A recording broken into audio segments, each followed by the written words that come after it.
Chers amis, moi je m'appelle Nathan, représentant du groupe numéro 6. Voici mes membres du groupe. Moi, je m'appelle Akakoina. Ici, c'est Teddy, je suis l'élément du groupe numéro 6. Nous sommes là ce matin pour vous présenter notre projet intitulé Système domotique centralisé. Voici ce que dit le fonctionnement.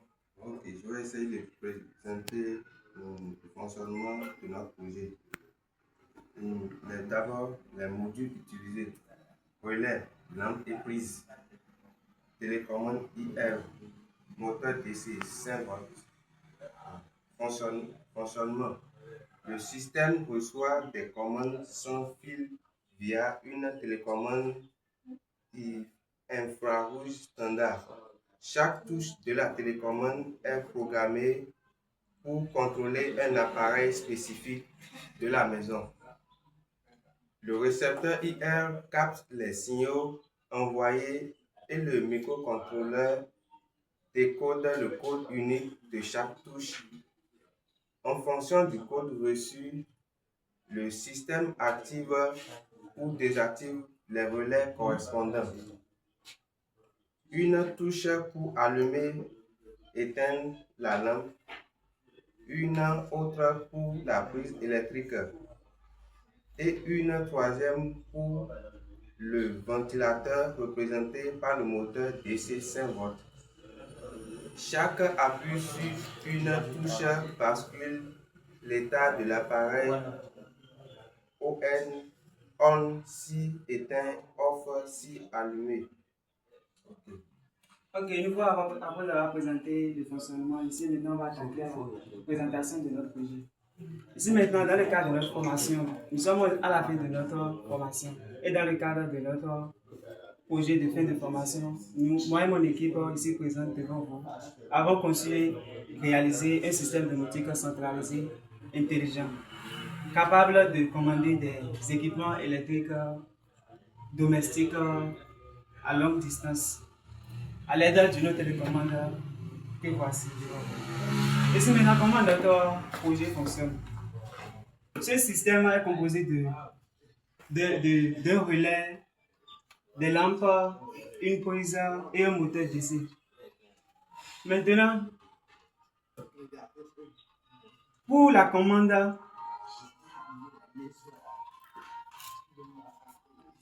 nous avons utilisé 3 touches pour la commande de notre projet.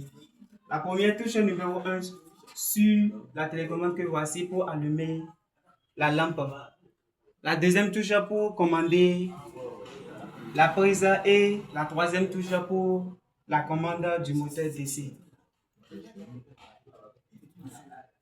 Chaque touche a la fonction d'allumer et d'éteindre chaque constituant de notre projet.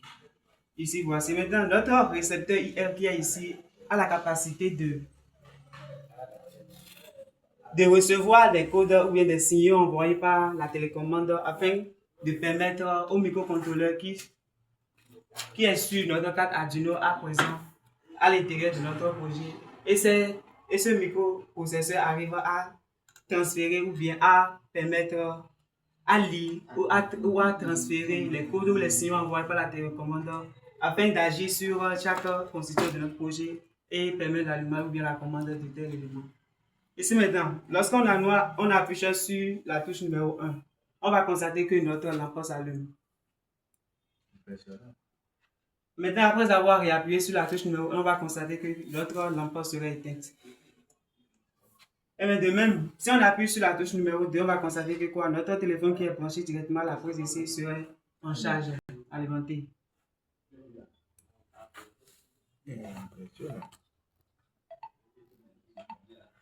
Ici, ce problème est dû à la fiche qui est connectée à notre rallonge de l'autre côté. Donc, si on reste immobile, vous allez constater que ça va prendre.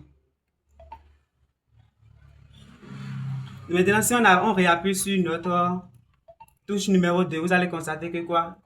Que le téléphone serait désalimenté. Donc, ça ne va plus prendre charge. Donc, touche numéro 2. Maintenant, pour finaliser, nous allons attaquer notre moteur DC qui est assimilé par... Non, notre ventilateur qui est assimilé par le moteur DC 5 volts, dont l'allumage et l'arrêt s'effectuent par la touche numéro 3.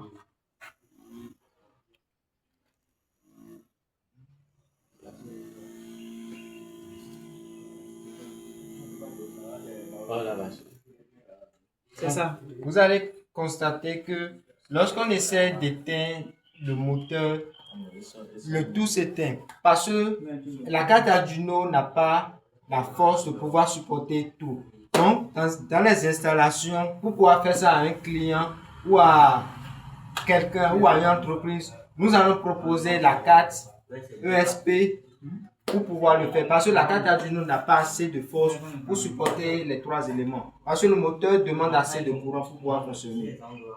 Ok, pour pouvoir dire un peu plus que ce que le cas, mon équipe ou bien mon ami qui est ici présent devant vous, il a dit maintenant que quand on allait utiliser la carte USP, mais moi je vais aussi dire quelque chose que quoi, on peut utiliser la carte Arduino Q parce que la carte Arduino Q a plus de capacité pour pouvoir stocker des mémoires afin de permettre la commande de tous ces équipements qui sont ici. Maintenant, on va essayer d'allumer tout ensemble pour voir ce qui va se passer. La lampe, la prise et le moteur. Maintenant, ce qui crée ce qui est ici, c'est exactement ce que mon gars avait dit. Parce que quoi, pour l'alimentation de notre moteur, on a utilisé un transistor et des diodes pour pouvoir alimenter. Le transistor Jukel, ça permet d'envoyer plus de courant à notre moteur pour que ça puisse tourner. Parce que si on alimente en même temps, ça ne va pas être à capacité pour pouvoir tourner. Donc le transistor joue un rôle ça joue le rôle pour pouvoir plus envoyer de courant à notre moteur pour que ça puisse tourner.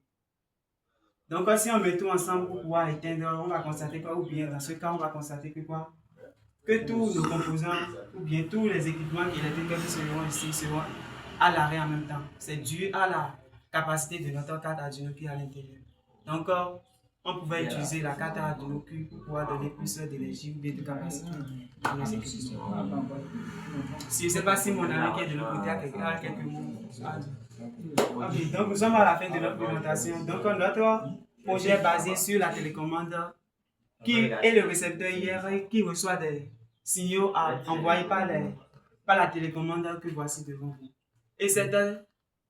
Et le microprocesseur qui est sur notre carte Arduino arrive à transférer ou bien à agir, ou bien à décoder les signaux envoyés afin d'agir sur les équipements interconnectés dans notre projet.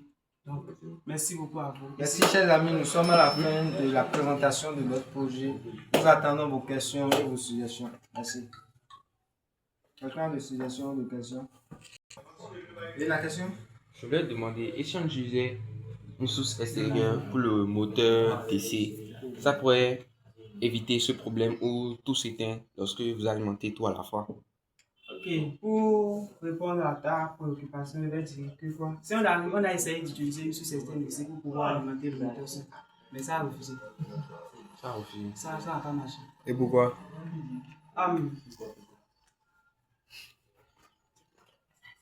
Ça n'a pas marché, pourquoi? Selon moi, ou bien à mon avis, j'allais dire,